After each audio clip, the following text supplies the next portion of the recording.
시청자 여러분 안녕하십니까? BOA 뉴스투데이 시작합니다.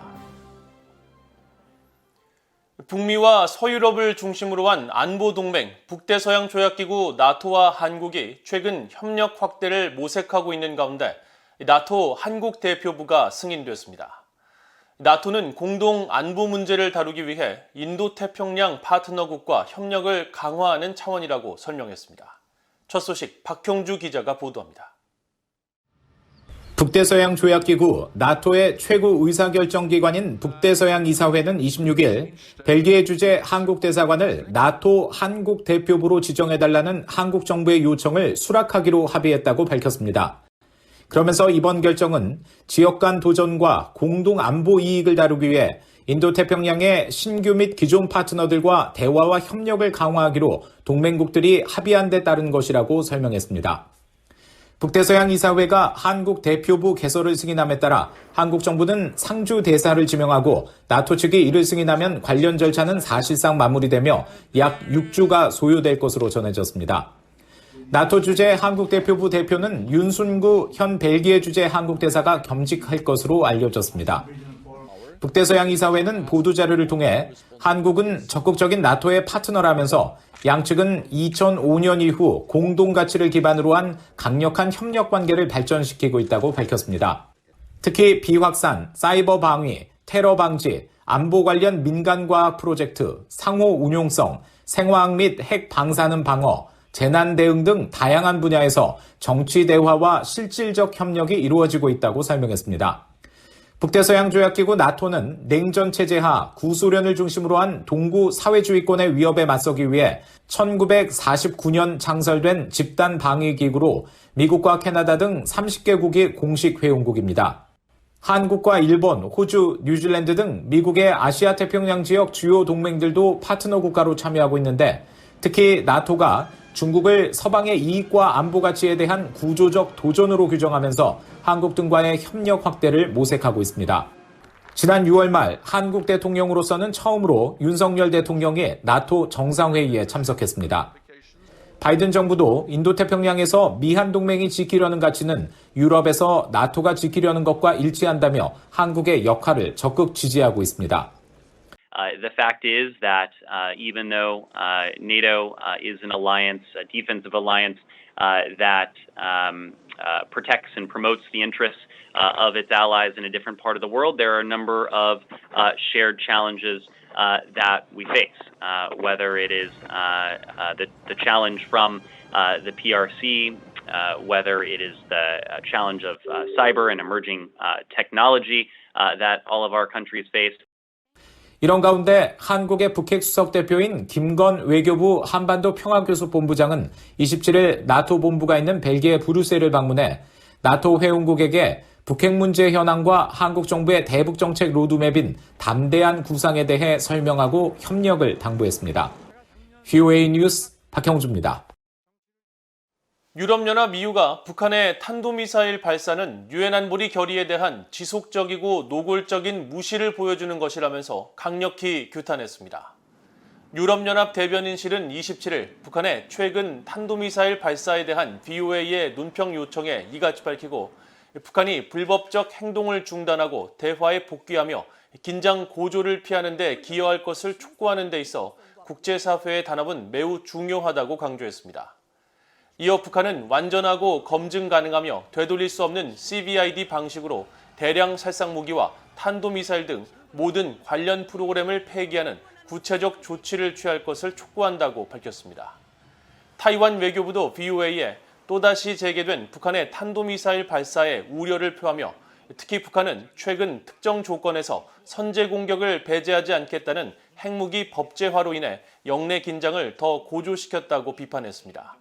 그러면서 안보리 결의를 위반하고 영내 평화와 안정을 훼손하는 북한의 무책임한 행동을 강력히 규탄하며 한반도와 영내 안보 보장을 위해 같은 뜻을 가진 국가들과 협력할 것이라고 강조했습니다. 국제원자력기구 IAEA 제66차 총회에서 한국은 북한의 핵 프로그램이 국제 비확산 체제에 대한 심각한 위협이며 여러 유엔 안보리 결의 위반이라고 지적했습니다. 국제원자력기구 IAEA 제66차 총회 일반 토의 둘째 날인 27일 한국 대표로 나선 오태석 과학기술정보통신부 1차관은 한국 정부가 북한 경제를 극적으로 개선하는 지원 조치들을 담은 담대한 구상을 제안했으며 이는 북한이 핵 개발을 중단하고 비핵화를 위한 상당한 진전을 내는 데 달렸다고 밝혔습니다. 한편 이탈리아의 베네데토 델라 베도바 외교협력부 차관은 이날 영상 메시지에서 북한의 핵실험 재개 가능성에 대한 IAEA 사무총장의 우려를 공유한다면서 북한의 핵 개발과 불법 미사일 발사는 국제 평화와 안보에 대한 심각한 위협이며 북한의 이 같은 행동은 핵무기 보유국이나 그 어떤 특별한 지위도 부여받지 못하게 할 것이라고 강조했습니다. 북한 동창리 서해 위성 발사장 곳곳에서 대규모 공사가 진행되고 있습니다. 로켓에 연료를 채울 수 있는 저장고가 확대되고 용도를 알 수 없는 대형 터널이 등장했습니다. 함지하 기자가 취재했습니다. 최근 북한 동창리 서해 위성 발사장을 촬영한 플래닛랩스의 위성 사진입니다. 발사장 중심의 발사대, 즉 겐트리 타워 주변과 연료 산화제 저장고, 인근 야산 등 이 일대 전반에 걸쳐 대대적인 공사가 진행되고 있습니다. 특히 연료 산화제 저장고가 위치한 지점은 굴착 작업이 이뤄진 듯 흙바닥을 드러낸 지대가 넓게 펼쳐져 있으며 이곳에서 외길로 연결된 발사 패드 지대는 평소 아스팔트로 포장된 곳이지만 굴착 차량의 잦은 출입으로 만들어진 것으로 보이는 흙길이 중앙 부위에 만들어졌습니다. 발사 패드 지대에는 공사 자재로 보이는 하얀색 물체도 쌓여 있습니다. 겐트리 타워에서 북동쪽으로 약 900m 떨어진 야산에도 대대적인 굴착 작업이 벌어지고 있는데 이 지점의 야산 반대편에서도 같은 장면이 포착됐습니다. 북한이 이 야산에 터널이나 지하시설을 만드는 것으로 추정됩니다. 발사장에서 북서쪽 약 500m 지점에서는 사각형 또는 알파벳 L자 모양의 건물 4-5개가 들어선 장면이 보입니다. 발사대 북쪽 작은 동산에는 완공 여부를 알 수 없는 하얀색 건물이 들어섰습니다. 이 같은 모습은 이 일대의 상황을 분석해온 국제전략문제연구소의 분단을 너머의 고화질 위성사진에서도 확인할 수 있습니다. 이 위성사진에서는 북한이 겐트리 타워 바로 옆에 철제로 보이는 각종 자재를 쌓아두고 직사각형 모양의 하얀색 물체를 발사 패드 한켠에 모아둔 모습을 볼 수 있습니다. 연료 산화제 저장고는 기존 건물의 외형이 다 사라지고 대신 무언가를 실어나르는 것으로 추정되는 덤프트럭 여러 대만이 건물 내부에서 포착됐습니다. 분단을 넘어는 이번 건축 활동이 저장고의 용량 확대에 초점이 맞춰진 것으로 분석했습니다. 만약 연료 산화제 저장고의 크기가 커지면 로켓에 주입할 수 있는 연료의 양도 많아져 기존보다 더 큰 로켓 발사도 가능해집니다. 위성사진 분석가인 데이비드 슈멀러 제임스 마틴 비확산센터 선임연구원은 27일 BOA와의 전화통화에서 지난 3월 북한 김정은 국무위원장이 지시한 현대화 작업이 순차적으로 진행되고 있는 것으로 분석했습니다. We're seeing two different types of construction activity. We can see things that are related to what was shown on the board. We had a before and after of the checkout building and then the covered or concealed missile moving building. We have that tunneling activity that's happening kind of in the middle of the facility. 슈멀러 선임연구원은 터널 굴착 작업의 경우 한쪽은 서해 위성 발사장과 연결돼 있지만 다른 한쪽은 서해 바다 쪽 바깥으로 입구가 만들어진 사실에 주목했습니다. 그러면서 이 터널의 용도에 의문을 제기하며 위성 발사장과 연결되지 않은 반대편에서 어떤 일이 일어날지 좀 더 두고 봐야 한다고 설명했습니다. BOA 뉴스 함지아입니다. 미국 국방부가 주한미군은 미한동맹과 한국의 주권을 방어하고 영내 미국의 국익을 지원하기 위해 높은 수준의 준비태세와 연합방위태세를 유지하는 데 헌신하고 있다고 밝혔습니다. 패트릭 라이더 미국 국방부 대변인은 27일 정례 브리핑에서 타이완 위기 시 주한미군이 투입될 수 있느냐는 질문에 가정에 근거한 추측은 하지 않겠다면서 이같이 답했습니다. 이어 미한동맹은 오랜 역사를 갖고 있고 한반도와 영내 미국의 국익을 지키기 위한 양국 협력의 역사도 오래됐다고 강조했습니다. 라이더 대변인은 또 미국 해군의 로널드 레이건 핵항모 전단이 29일까지 한국 동해에서 미한 해군의 상호 운용성과 전술, 기술, 절차 등을 강화하는 목적으로 연합훈련을 진행하고 있다면서 미국은 미한 동맹을 강화하고 영내 안보를 증진하기 위해 한국 주변 해역에서 주기적으로 핵항모 전단 작전을 진행하고 있다고 설명했습니다. 북한 등 적국에 미국의 비축유가 판매되는 것을 금지하는 법안이 미국 하원에서 발의됐습니다.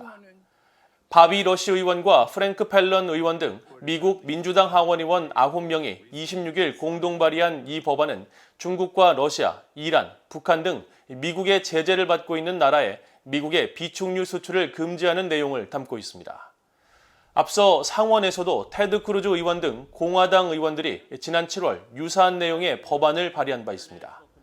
미국 정부가 공급하는 비축유는 기업들이 경매를 통해 판매 계약을 수주하는데 의회 일각에서는 기업들이 전략 비축유를 사들여 중국에 판매하는 데 대한 우려를 제기해왔습니다. 한국인 10명 가운데 8명이 미국의 친밀감을 느끼는 등 미국에 대한 호감도가 역대 최고 수준이라는 조사 결과가 나왔습니다.